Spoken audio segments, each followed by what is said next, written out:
purposes of making an opening statement. Thank you, Mr. Chair, and thank you for holding this hearing. I have been reflecting on last year's investigation and the ideas we heard during the hearings. In particular, I was thinking about the various proposals we heard at the hearing last October, where several areas for potential action were outlined, including increasing rigorous enforcement, reforming burdens of proof for big tech mergers involving a monopoly platform, instituting rebuttable presumptions, and codifying the consumer welfare standard. There are several areas where I believe Republicans and Democrats are ready to work together. But before I begin, I want to address the disinformation campaign the monopoly companies have launched around town. They are whispering to anyone who will listen that the proposals under consideration are going to apply to the entire economy. That's not true. I want to be clear for the record that the proposals I am supporting are limited solely to big tech monopoly platforms. We need to fully understand and appreciate the unintended consequences of our proposals.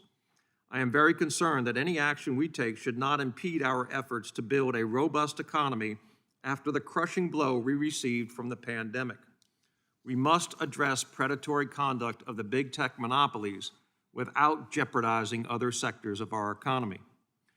One area where there is agreement between Republicans and Democrats is that we need more robust enforcement of the antitrust laws. We need personnel at these agencies who are willing to bring the difficult cases.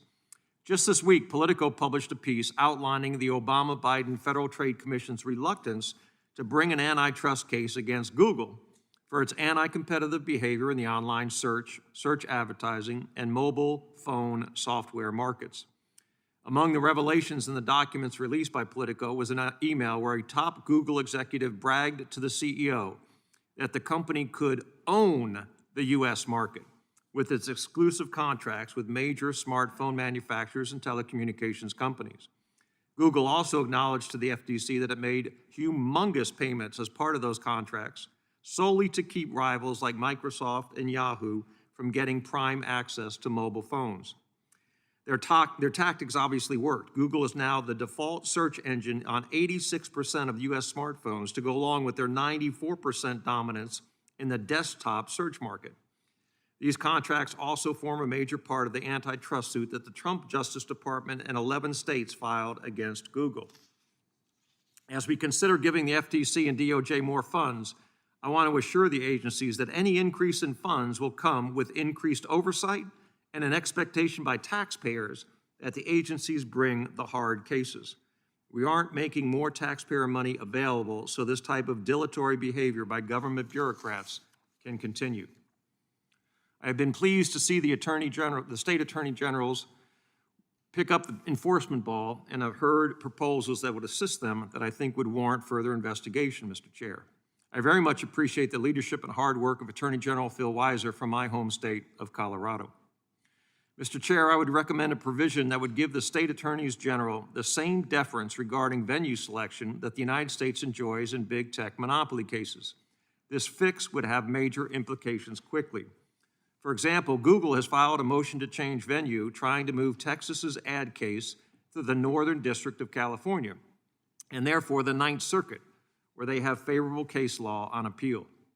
This fix acknowledges our federalist system of government because it rightly recognizes the sovereignty of the states, and pragmatically, it would eliminate gamesmanship and forum shopping in these cases by the big tech monopolies. Another area where I believe Republicans and Democrats could work together is on reforming the evidentiary burden of proof in merger cases. The burden of proof has become essentially insurmountable and is basically a grant of near total immunity to big tech companies. And this is a big problem for consumers and market competition because these tech titans' buying spree has continued unabated for essentially the past 20 years. Estimates vary, but the number of deals involving digital platforms stands at approximately 750 over the past 2 decades. Facebook acquired its competitors Instagram and WhatsApp. Google bought its Google Maps competitor Waze. These deals were cleared by the antitrust agencies with a casual glance. And the buying spree continues. We now see Google trying to acquire Fitbit, which will result in a predictable duopoly in the wearables market. Apple and their iWatch, and Google with Fitbit. Other wearables will be stripped of their market share, and consumers will be left disrobed. Exposing this predatory behavior will ensure that risks don't go naked. And if And if consumers choose not to wear a wrist device, my conservative friends and I can protect a consumer's right to bear arms. There seems to be a certain arrogance to the way these companies operate. Congress has investigated them, the state attorney generals have filed multiple lawsuits, and they have been sued by the Department of Justice and the Federal Trade Commission, and yet they continue to act with complete impunity.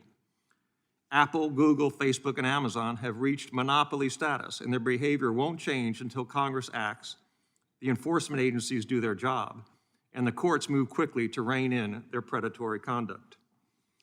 Third, I think another area we may need to look at is implementing a rebuttable presumption to deny mergers at certain dominance levels. In just a few years, we have seen the tech center in Silicon Valley transform from a nimble, innovation-driven force that was the pride of the American capitalist system to an acquisition-driven behemoth. Investment in R&D has evaporated along with self-generated innovation at these companies. The big tech monopoly platforms are now just whales inhaling the startup plankton. Lastly, I believe we can work together to codify the consumer welfare standard and remind the agencies and the courts that price is not the only factor that should be considered when looking at whether a merger will have a negative effect on competition. This change would reflect the reality that in big tech markets, competition is not driven by price or output, but rather by potential innovation and forward-looking competition reviews. Mr. Chair, I thank you again for your collegiality and your commitment to bipartisanship, and I look forward to working with you on these proposals. I yield back.